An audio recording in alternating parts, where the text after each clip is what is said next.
नमस्कार दोस्तों, मैं सतवीर एक बार फिर से आपके अपने YouTube चैनल कॉम्पिटिटिव साइंस में आप सभी का हार्दिक स्वागत अभिनंदन करता हूं। दोस्तों गुड इवनिंग। जैसा कि कल हम सब ने बायोलॉजी के बारे में पढ़ा था, इंट्रोडक्शन किया था उसका, और उसके बाद में कोशिका टॉपिक स्टार्ट किया था। दोस्तों उम्मीद करता हूं कि कल वाला वीडियो आप सभी को समझ में आया हुआ होगा, और आगे भी ये दुआ करता हूं आपके लिए, उम्मीद करता हूं आपसे कि जो आज का लेक्चर, आज का टॉपिक है वो सभी को समझ में आएगा, सभी को पसंद आएगा। दोस्तों चलो शुरू करते हैं कोशिका के बारे में। तो कल हमने देखा था कोशिका क्या चीज होती है, कोशिका का बेसिक सा इंट्रोडक्शन किया था। इसके बाद में आज जो शुरू करते हैं, सबसे पहले दोस्तों बात करते हैं कोशिका की खोज। तो कोशिका की जो खोज है वो सर्वप्रथम रॉबर्ट हुक ने की थी। किसने की थी? रॉबर्ट हुक ने की थी। दोस्तों रॉबर्ट हुक ने क्या किया था कि पादप की छाल में जिसे हम बोलते हैं कोरक, क्या बोलते हैं? कोरक। इस पादप की छाल में सर्वप्रथम मृत कोशिकाओं को देखा था। किसको देखा था दोस्तों? इस पादप की छाल में सर्वप्रथम इन्होंने कोष्ठक के समान संरचनाओं को देखा था। किसके समान? कोष्ठक के समान संरचनाओं को देखा था, और इन कोष्ठक के समान संरचनाओं को इन्होंने क्या नाम दिया था? कोशिका नाम दिया था। क्या नाम दिया था दोस्तों? कोशिका नाम दिया था। तो सर्वप्रथम कोशिका नाम किसने दिया? रॉबर्ट हुक ने दिया। और कोशिका की खोज किसने की थी? रॉबर्ट हुक ने की थी। इन्होंने जिन कोशिकाओं की खोज की वो कोशिका किस प्रकार की थी दोस्तों? मृत कोशिका थी। किस प्रकार की कोशिका थी? मृत कोशिका थी। दोस्तों बात करते हैं रॉबर्ट हुक की। तो रॉबर्ट हुक ने सर्वप्रथम जिन कोशिकाओं की खोज की वो मृत प्रकार की कोशिकाएं थी, और इस ब्रह्मांड में जो सर्वप्रथम कोशिका खोजी गई वो कौन सी कोशिका थी? वो थी दोस्तों पादप कोशिका। कौन सी कोशिका थी? पादप कोशिका थी। एक बार फिर से देखिए दोस्तों, रॉबर्ट हुक ने सर्वप्रथम 1665 ईस्वी के अंदर, कब? 1665 ईस्वी के अंदर पादप की छाल, जिसे हम कोरक कहते हैं, में एक कोष्ठक समान संरचनाओं को देखा। इन कोष्ठक समान संरचनाओं को रॉबर्ट हुक ने क्या कहा दोस्तों? क्या कहा? कोशिका कहा। तो सर्वप्रथम जो कोशिका शब्द प्रयोग किया था किसने किया था? रॉबर्ट हुक ने किया था। और दोस्तों सर्वप्रथम जो कोशिका की खोज की थी वो किसने की थी? रॉबर्ट हुक ने की थी। पादप की छाल में यानी कोरक में जिन कोशिकाओं को देखा वो किस प्रकार की कोशिकाएं थी दोस्तों? मृत प्रकार की कोशिकाएं थी। और ब्रह्मांड में सर्वप्रथम जिन कोशिकाओं की खोज हुई थी वो कैसी कोशिकाएं थी दोस्तों? वो पादप कोशिकाएं थी। इसके बाद अगर बात करें रॉबर्ट हुक की, तो रॉबर्ट हुक ने सर्वप्रथम कोशिका शब्द दिया और कोशिका की खोज की। इसलिए दोस्तों रॉबर्ट हुक को क्या कहा जाता है? कोशिका विज्ञान का जनक कहा जाता है। क्या कहा जाता है? कोशिका विज्ञान का जनक कहा जाता है। कोशिका विज्ञान का जनक कहा जाता है। किसको कहा जाता है दोस्तों? रॉबर्ट हुक को कहा जाता है। यहां तक समझ में आ गया होगा? एक बार स्क्रीनशॉट ले लीजिएगा, फिर आगे चलते हैं। तो दोस्तों आगे हम बात करते हैं 1676 ईस्वी में एक वैज्ञानिक आए। 1676 ईस्वी में एक वैज्ञानिक आए जिनका नाम है दोस्तों एंटोनी वॉन ल्यूवेनहोक। 1676 ईस्वी में एक वैज्ञानिक आए जिनका नाम है एंटोनी वॉन ल्यूवेनहोक। एंटोनी वॉन ल्यूवेनहोक आते हैं कब? 1676 ईस्वी के अंदर। इन्होंने क्या किया? इन्होंने एक स्वनिर्मित सूक्ष्मदर्शी लिया। क्या किया दोस्तों? स्वनिर्मित सूक्ष्मदर्शी लिया, और सूक्ष्मदर्शी की सहायता से जो प्याज की झिल्ली होती है, किसमें? प्याज की झिल्ली में, प्याज की जो झिल्ली होती है उस झिल्ली में जीवित कोशिकाओं को देखा। किसको देखा? प्याज की झिल्ली में किसको देखा दोस्तों? जीवित कोशिकाओं को देखा, जीवित कोशिकाओं को देखा। अर्थात कहने का मतलब ये है कि सर्वप्रथम जीवित कोशिकाओं की खोज किसने की थी दोस्तों? एंटोनी वॉन ल्यूवेनहोक ने की थी। कब की थी? 1676 ईस्वी में की थी। यानी एंटोनी वॉन ल्यूवेनहोक ने 1676 ईस्वी में स्वयं निर्मित यानी खुद का तैयार किया हुआ सूक्ष्मदर्शी था, इसकी सहायता से प्याज की झिल्ली में जीवित कोशिकाओं को देखा। यानी जीवित कोशिकाओं की खोज सर्वप्रथम किसने की थी? एंटोनी वॉन ल्यूवेनहोक ने की थी। इसके बाद में देखिए दोस्तों, एक शब्द आता है शुक्राणु कोशिकाएं। शुक्राणु कोशिकाएं। फिर शब्द सुना होगा आपने दोस्तों आरबीसी सेल, यानी जो रुधिर के अंदर लाल रुधिर कणिकाएं होती हैं उनकी। और एक शब्द आता है दोस्तों प्रोटोजोआ, सभी जानते होंगे प्रोटोजोआ। यानी इन तीनों की खोज भी किसने की थी? एंटोनी वॉन ल्यूवेनहोक ने की थी। किसने की थी? एंटोनी वॉन ल्यूवेनहोक ने की थी। एंटोनी वॉन ल्यूवेनहोक ने की थी। ल्यूवेनहोक ने की थी। शुक्राणु कोशिकाएं, आरबीसी, प्रोटोजोआ, इनकी खोज भी किसने की थी? एंटोनी वॉन ल्यूवेनहोक ने की थी। आगे देखिए दोस्तों, यदि बात करें अपन एंटोनी वॉन ल्यूवेनहोक द्वारा लिखी गई पुस्तक का, तो एंटोनी वॉन ल्यूवेनहोक द्वारा लिखी गई जो पुस्तक थी उसका नाम है दोस्तों सीक्रेट्स ऑफ नेचर। क्या नाम है? Secrets of nature. Secrets of nature नामक पुस्तक किसने लिखी थी? एंटोनी वॉन ल्यूवेनहोक ने लिखी थी।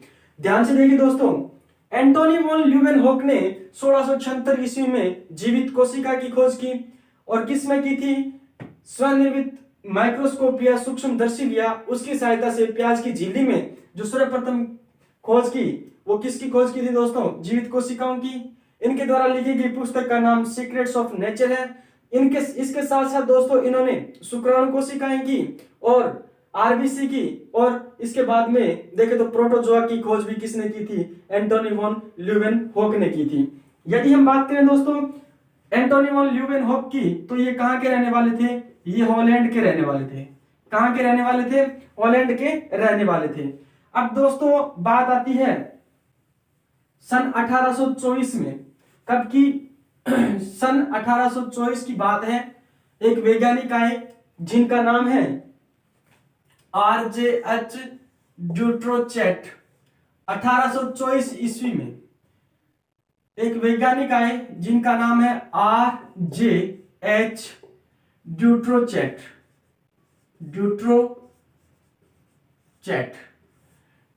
RJH ड्यूट्रोचेट नामक एक वैज्ञानिक हुए। इन्होंने क्या किया कि कोशिका सिद्धांत का विचार प्रस्तुत किया था। क्या किया? कोशिका सिद्धांत का जो विचार है, कोशिका सिद्धांत का जो विचार है वो प्रस्तुत किया। किसने किया? एक वैज्ञानिक RJH ड्यूट्रोचेट नामक एक वैज्ञानिक 1824 में सर्वप्रथम कोशिका सिद्धांत का विचार प्रस्तुत करने वाले वैज्ञानिक का नाम RJH ड्यूट्रोचेट है। दोस्तों इन्होंने कोशिका सिद्धांत नहीं दिया था, सिर्फ इन्होंने कोशिका सिद्धांत का विचार प्रस्तुत किया था। और दोस्तों इन्होंने क्या कहा था कि जब कोशिकाएं आपस में मिल जाती है, जब कोशिकाएं क्या हो जाती है? आपस में मिल जाती है, तो एक समूह का निर्माण करती है। क्या करती है? एक समूह का निर्माण करती है। और इस समूह को क्या बोलते हैं दोस्तों? उत्तक बोलते हैं। ये बात किसने कही थी? ड्यूट्रोचेट नामक एक वैज्ञानिक हुए थे, उन्होंने कही थी। इसके बाद में अगर हम बात करें 1839 ईस्वी के अंदर, 1839 ईस्वी के अंदर दोस्तों दो वैज्ञानिक आते हैं। 1839 ईस्वी के अंदर दो वैज्ञानिक आते हैं जिनका नाम है MJ स्लाइडेन और थियोडोर सवान। 1839 ईस्वी के अंदर दो वैज्ञानिक आते हैं जिनका नाम है MJ स्लाइडेन और थियोडोर सवान। थियोडोर सवान, एमजे स्लाइडेन और थियोडोर सवान, ये दो वैज्ञानिक आते हैं। इन्होंने 1839 के अंदर क्या दे दिया दोस्तों? कोशिका सिद्धांत, सेल थ्योरी। क्या दे दिया? कोशिका सिद्धांत प्रतिपादित कर दिया भाई। किसने कर दिया? एमजे स्लाइडेन और थियोडोर सवान ने कोशिका सिद्धांत प्रतिपादित कर दिया भाई, इन दोनों लोगों ने। अब देखो दोस्तों, ये जो एमजे स्लाइडेन थे, ये क्या थे? ये एक पादप वैज्ञानिक थे। पादप वैज्ञानिक थे भाई साहब, ये थे पादप वैज्ञानिक, और ये सिर्फ पादपों पर, वनस्पति पर काम करते थे भाई साहब, ठीक है। और थियोडोर सवान ये थे जंतु वैज्ञानिक। क्या थे? जंतु वैज्ञानिक। और ये सिर्फ और सिर्फ किस पे काम करते थे? जीव जंतुओं पर काम करते थे। इसलिए इनको तो, ये तो थे दोस्तों जूलॉजिस्ट और ये थे बॉटनिस्ट। अब भाई बात आती है कि ये पादप वैज्ञानिक थे, तो सीधी सी बात है ये तो पादप के बारे में बात करेंगे, और ये जंतु वैज्ञानिक थे, जंतुओं के बारे में बात करेंगे। लेकिन इन्होंने ऐसा नहीं किया। इन्होंने क्या कहा था एमजे स्लाइडेन ने, कि जो पादप कोशिकाएं होती है, सभी प्रकार की जो पादप कोशिकाएं होती है, वो क्या होती है? संरचना में समान होती है। बिल्कुल समान बता दिया भाई साहब एमजे स्लाइडेन ने तो। किसको? पादप कोशिकाओं को। अब भाई साहब आए थियोडोर सवान, इन्होंने बोला कि भाई रुक, ये क्या बात हुई?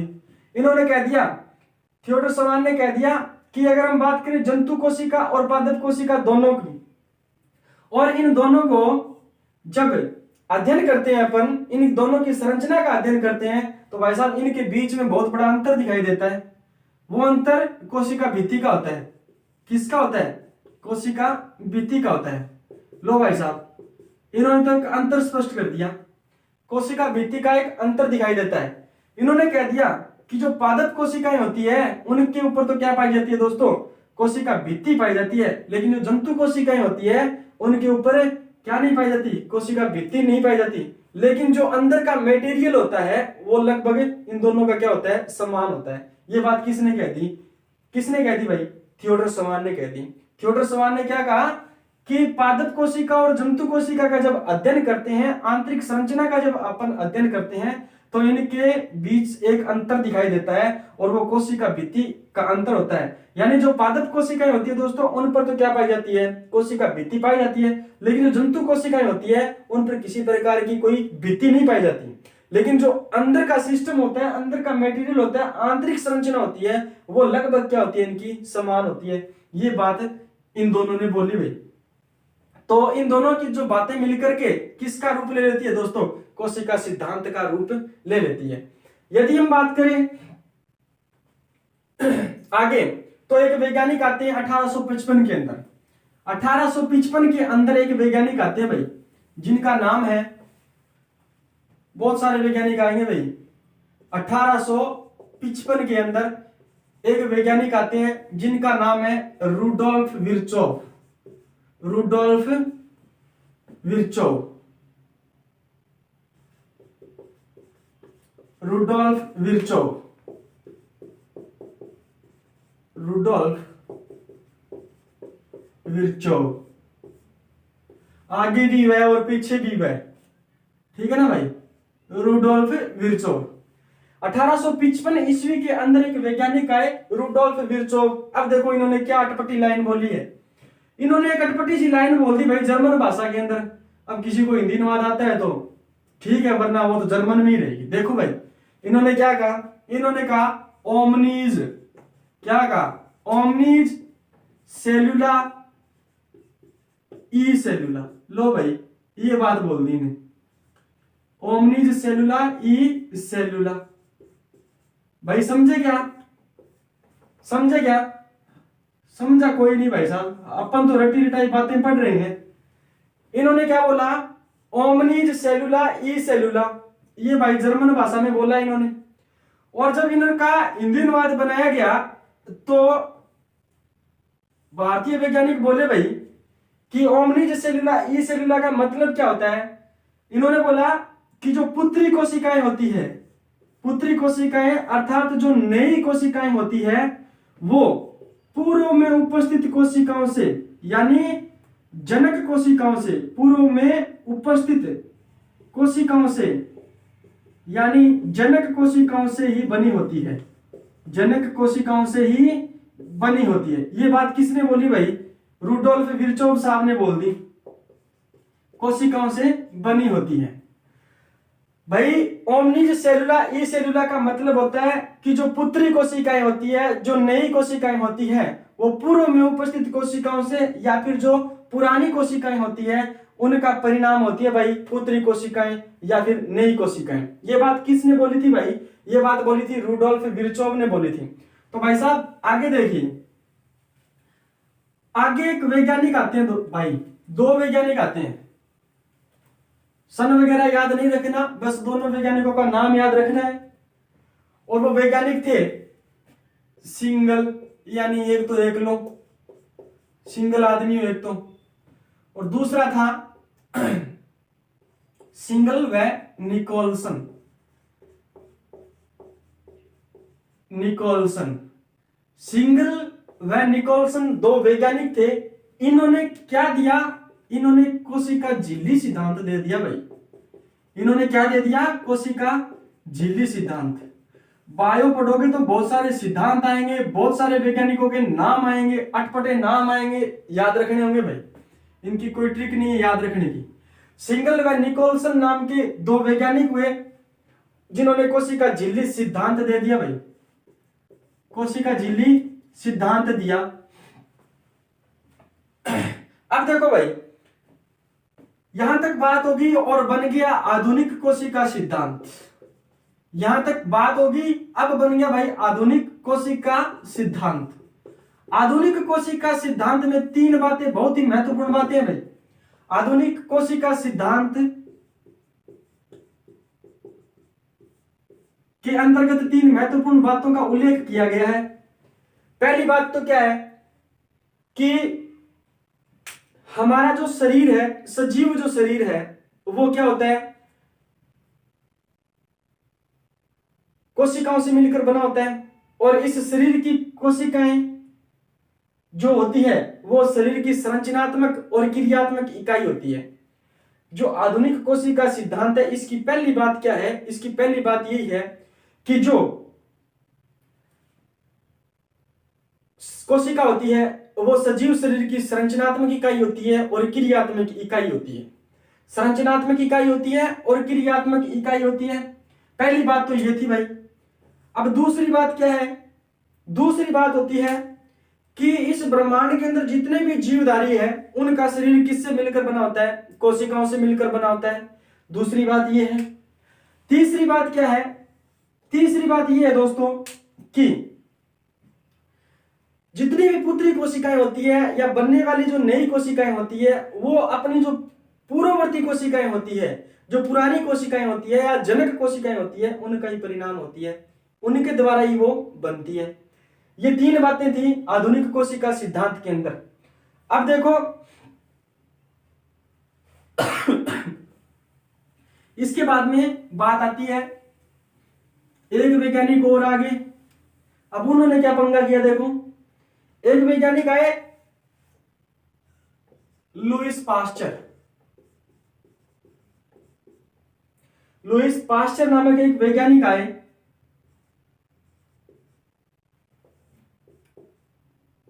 Lewis pasture. इन्होंने क्या किया? लुईस पास्चर एक वैज्ञानिक आए। इन्होंने क्या किया? इन्होंने किया कि जो रूडोल्फ साहब थे उन्होंने बात बोली थी, उस बात को इन्होंने क्या कर दिया? सिद्ध करके दिखा दिया भाई। सिद्ध कैसे किया? कि इन्होंने एक एक्सपेरिमेंट किया, प्रयोग किया। उस प्रयोग का नाम था स्वान नेक प्रयोग। यह प्रयोग रूडोल्फ को बहुत अधिक पसंद आया। रूडोल्फ विर्चोव को बहुत अधिक पसंद आया। क्यों? क्योंकि इस प्रयोग के आधार पर उनको कोई गलत साबित नहीं कर सकता था। उन्होंने तो जो बात बोली थी वो इस प्रयोग से सिद्ध हो गई। यानी ये जो लुईस पास्चर थे, ये रामबाण लेके आए भाई, किसके लिए लेके आए? रुडोल्फ विर्चोव के लिए लेके आए, स्वान नेक प्रयोग के द्वारा। और ये स्वान नेक प्रयोग किया किसने था? लुई पास्चर ने किया था। रुडोल्फ विर्चोव ने जो बात बोली थी कि पुत्री कोशिकाओं का निर्माण जो होता है वो पूर्व में उपस्थित कोशिकाओं के द्वारा होता है, जनक कोशिकाओं के द्वारा होता है, वो बात यहां से सिद्ध हो गई थी भाई। कोई पूछे कि स्वान नेक एक्सपेरिमेंट किसने किया, तो किसने किया था? लुईस पास्चर ने किया था। आगे देखिए भाई, आगे आपने सभी ने एक नाम सुना होगा वायरस। वायरस जो होता है वो क्या होता है दोस्तों? वायरस जो होता है वो क्या होता है? वो जो कोशिका सिद्धांत होता है उस कोशिका सिद्धांत का अपवाद है एकमात्र वायरस। सिद्धांत का अपवाद है एकमात्र वायरस, अपवाद है किसका? कोशिका सिद्धांत का। यदि हम बात करें इस ब्रह्मांड में सबसे छोटी कोशिका की, सबसे छोटी कोशिका की, तो ब्रह्मांड में सबसे छोटी कोशिका है वो जीवाणु कोशिका है। कौन सी है? जीवाणु कोशिका। और इस जीवाणु कोशिका का जो नाम है वो है माइकोप्लाज्मा। क्या नाम है? माइकोप्लाज्मा। माइकोप्लाज्मा गैलिस्पेक्टम, माइकोप्लाज्मा गैलिस्पेक्टम सबसे छोटी जीवाणु कोशिका का नाम है माइकोप्लाज्मा गैलिस्पेक्टम। इसके आकार की बात करें भाई तो इसकी आकार जो होती है वो होता है 0.1 माइक्रोन मीटर से 0.1 माइक्रोन मीटर से 0.5 माइक्रोन मीटर तक। इसका आकार कितना होता है? 0.1 माइक्रोन मीटर से 0.5 माइक्रोन मीटर तक इसका आकार होता है।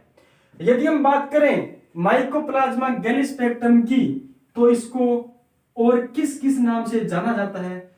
सभी परिचित हो, साइंस पढ़ने वाले स्टूडेंट, कंपटीशन की तैयारी करने वाले स्टूडेंट, सभी इस नाम से परिचित हो, और जो नहीं परिचित है वो आज जान लेगा भाई। देखो इसको कहते हैं PPLO। PPLO का मतलब होता है प्लूरो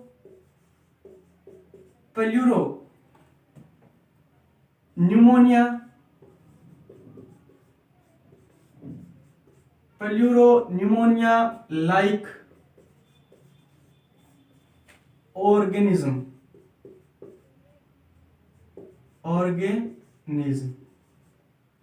दोस्तों ये जो प्लूरो न्यूमोनिया लाइक ऑर्गेनिज्म है ये किसका नाम है?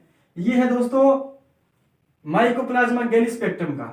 पी से बन गया प्लूरो और पी से बन गया न्यूमोनिया, इसके अंदर पी साइलेंट रहता है। एल से बन गया लाइक और ओ से बन गया ऑर्गेनिज्म। इसे और भी किस नाम से जानते हैं दोस्तों? इसको जानते हैं MLO। MLO का मतलब होता है दोस्तों molecule like organism. Molecule like organism. M से बन गया मॉलिक्यूल, L से बन गया लाइक और O से बन गया ऑर्गेनिज्म। ठीक है ना दोस्तों? इसे कहते हैं जंतु जगत का जोकर। क्या कहते हैं इसे? जंतु जगत का जोकर। जंतु जगत का जोकर कहते हैं किसको? कहते हैं दोस्तों माइकोप्लाज्मा गैलिस्पेक्टम को कहते हैं जंतु जगत का जोकर।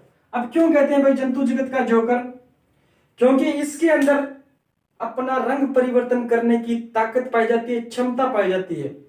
जब कोई इसको बाहर से परेशान करता है, कोई दुश्मन इस पर आक्रमण करता है, तो ये अपने रंग को क्या कर देता है दोस्तों? परिवर्तित कर लेता है, जिससे ये अपनी आप की क्या कर लेता है? रक्षा कर लेता है। ठीक है ना? तो इस कारण इसको क्या बोलते हैं? जंतु जगत का जोकर बोलते हैं। ठीक है, इसके बाद अगर अपन बात करें तो दोस्तों जो माइकोप्लाज्मा होता है, माइकोप्लाज्मा इस ब्रह्मांड में, इस दुनिया में एकमात्र ऐसा जीव है जिसके अंदर क्या नहीं पाई जाती दोस्तों, माइटोकॉन्ड्रिया नहीं पाई जाती है। क्या नहीं पाई जाती है इसके अंदर, क्या नहीं पाई जाती दोस्तों, माइटोकॉन्ड्रिया नहीं पाई जाती है। और माइटोकॉन्ड्रिया सबको पता है कि कोशिका का ऊर्जा ग्रह होता है, शक्ति ग्रह होता है। माइटोकॉन्ड्रिया इसके अंदर नहीं पाई जाती है। और सबको पता है कि माइटोकॉन्ड्रिया होती है वो कोशिका का क्या होता है, शक्ति ग्रह होता है। तो दोस्तों माइटोकॉन्ड्रिया कोशिका को ऊर्जा देने का ऊर्जा देने का कार्य करता है। तो फिर इस माइकोप्लाज्मा को ऊर्जा कौन देता है? तो माइकोप्लाज्मा को ऊर्जा देने का काम करता है दोस्तों, माइटोकॉन्ड्रिया की जगह माइकोप्लाज्मा में पाया जाता है मीसोजोम।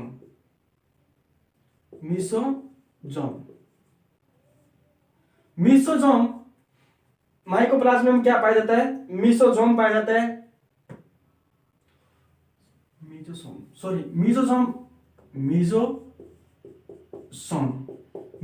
पाया जाता है। और ये मीजोसोम क्या करता है दोस्तों, इसको माइकोप्लाज्मा क्या करता है, ऊर्जा देने का काम करता है। आगे देखो दोस्तों, जो माइकोप्लाज्मा होता है ब्रह्मांड की एकमात्र ऐसी कोशिका है जो श्वसन के बिना जीवित रह सकती है। श्वसन के बिना जीवित रह सकती है। माइकोप्लाज्मा ब्रह्मांड की एकमात्र ऐसी कोशिका है जो श्वसन के बिना जीवित रह सकती है। यदि बात करें पर माइकोप्लाज्मा की, तो जितनी भी बैक्टीरिया होती है दोस्तों उन पे क्या पाई जाती है, कोशिका भित्ति पाई जाती है। क्या पाई जाती है दोस्तों, कोशिका भित्ति पाई जाती है। इसलिए दोस्तों अगर कोई भी हानिकारक जीवाणु होता है और वो हमारे शरीर के अंदर प्रवेश कर जाता है, कोई भी बैक्टीरिया यदि हमारे शरीर में प्रवेश कर जाता है और डॉक्टर हमें मेडिसिन देता है, एंटीबायोटिक टेबलेट देता है पीने के लिए, एंटीबायोटिक दवाई देता है, तो वो जो एंटीबायोटिक टेबलेट जो मेडिसिन होती है वो इस कोशिका भित्ति को क्या कर देती है दोस्तों, नष्ट कर देती है और जो बैक्टीरिया होता है वो मर जाता है। लेकिन याद रखना दोस्तों, जो माइकोप्लाज्मा होता है, माइकोप्लाज्मा फिर क्या नहीं पाई जाती दोस्तों, कोशिका भित्ति नहीं पाई जाती। यदि ये माइकोप्लाज्मा हमारे शरीर को नुकसान पहुंचा रहा है और हम एंटीबायोटिक टेबलेट ले रहे हैं, तो उस एंटीबायोटिक टेबलेट का इस माइकोप्लाज्मा पर कोई प्रभाव नहीं पड़ेगा। वो एंटीबायोटिक इस माइकोप्लाज्मा को नहीं मार सकती। क्यों? क्योंकि इस पर कोशिका भित्ति नहीं पाई जाती है। और जो एंटीबायोटिक टेबलेट होती है, जो मेडिसिन होती है, वो कोशिका भित्ति की संरचना को ध्यान में रखते हुए बनाई जाती है दोस्तों। ठीक है, इसलिए इस माइकोप्लाज्मा पर एंटीबायोटिक का कोई प्रभाव नहीं पड़ता। इसके बाद में देखो दोस्तों, यदि हम बात करें जीवाणु की, तो सबसे छोटा जीवाणु हमने देखा, सबसे छोटा जीवाणु कौन सा होता है, माइकोप्लाज्मा नहीं होता है दोस्तों। माइकोप्लाज्मा तो जीवाणु कोशिका है। माइकोप्लाज्मा जीवाणु कोशिका है, याद रखना, जीवाणु नहीं है। तो डायलेस्टर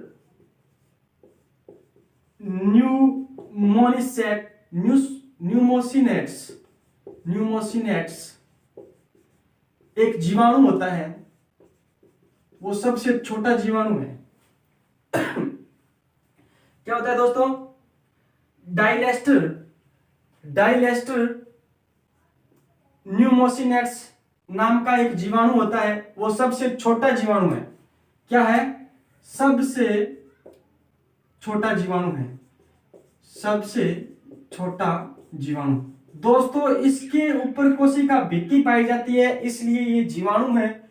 और जो माइकोप्लाज्मा होती है उस पर क्या नहीं पाई जाती, कोशिका भित्ति नहीं पाई जाती।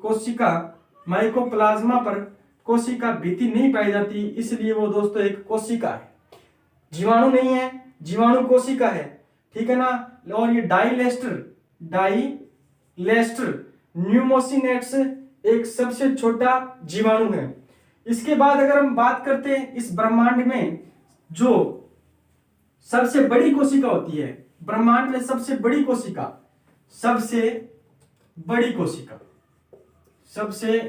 बड़ी कोशिका।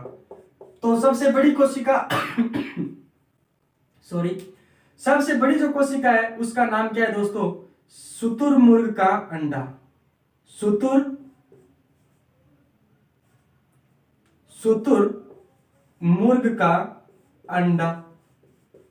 और सबसे जो भारी कोशिका होती है वो भी क्या है दोस्तों? शुतुरमुर्ग का अंडा है।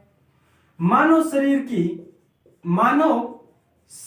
की सबसे बड़ी कोशिका,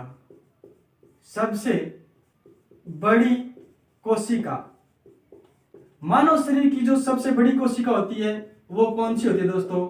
अंडाणु होती है।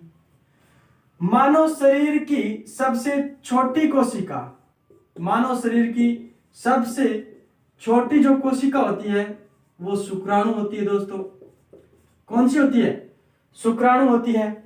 यदि हम बात करें मानव शरीर की सबसे लंबी कोशिका, तो सबसे लंबी कोशिका जो होती है वो कौन सी होती है दोस्तों? तंत्रिका कोशिका। यदि हम बात करें सबसे लंबी पादप कोशिका की, सबसे लंबी पादप कोशिका की, तो सबसे लंबी जो पादप कोशिका होती है वो कौन होता है दोस्तों?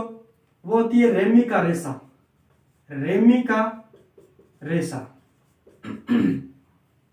रेमी का जो रेशा होता है वो सबसे लंबी पादप कोशिका होती है।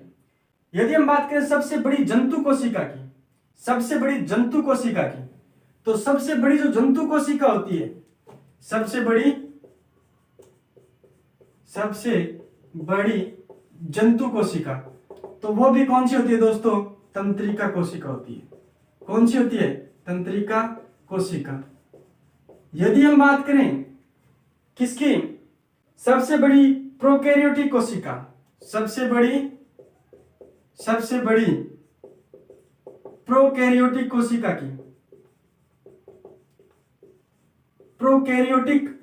की, तो सबसे बड़ी प्रोकैरियोटिक कोशिका कौन सी होती है दोस्तों? स्पाइरेलम होती है। कौन सी होती है दोस्तों? सबसे बड़ी जो प्रोकैरियोटिक कोशिका होती है वो स्पाइरेलम होती है।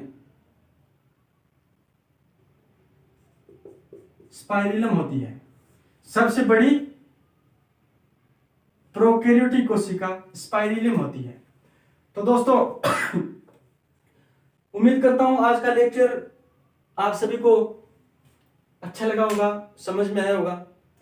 दोस्तों यदि वीडियो अच्छा लगे तो ज्यादा से ज्यादा इस चैनल को सब्सक्राइब करें, वीडियो को लाइक करें ज्यादा से ज्यादा, और ज्यादा से ज्यादा दोस्तों वीडियो को शेयर करें। संपूर्ण कोर्स, साइंस का संपूर्ण कोर्स, चाहे वो बायोलॉजी हो, चाहे वो केमिस्ट्री हो, चाहे वो फिजिक्स हो, तीनों के जितने भी टॉपिक एग्जाम में आते हैं, चाहे वो रीट हो, पटवार हो, कांस्टेबल हो, एसएससी हो, जीडी हो, क्लर्क हो, ऑल इंडिया का और राजस्थान का जितना भी एग्जाम होता है, उन एग्जाम के अंदर जितने भी साइंस से संबंधित टॉपिक आते हैं उन टॉपिक का अध्ययन हम यहाँ पर करेंगे। दोस्तों उम्मीद करता हूं आगे भी आपको वीडियो पसंद आएंगे। जय हिंद साथियों, जय हिंद भारत।